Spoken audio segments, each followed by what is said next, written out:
Good morning, everybody. I hope you all are well. Just wanted to quick share my proficiency scale with you for exercise, sport, and science that I've developed for my class that I will be using going forward as well.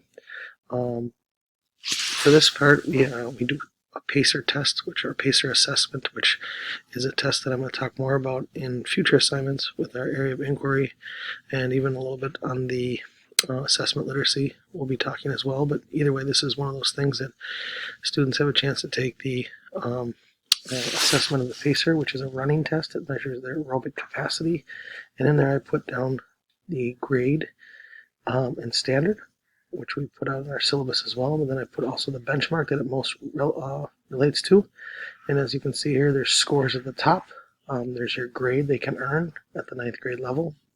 I do have some 10th graders, 11th graders, and seniors who maybe didn't pass the class before, but either way, they're in a grade. And with this, they have a chance to exceed expectations of the standard. They fully meet the expectations of the standard and benchmark. They meet most of the standards and benchmark. Partially meets, does not meet, as you can see here, so I'll let you read through those. And then we also do a post-test, which I've added as of the last year or so, is where we're going to a different standard, standard 5, which they're analyzing their test for future. You'll be able to see that once you click on my link in there, but either way, this is my proficiency scale talking about the PACER test. There's a pre-test and a post-test. I forgot to tell you all, I hope you have an awesome week, and look forward to seeing some great proficiency skills out there. Bye, everybody.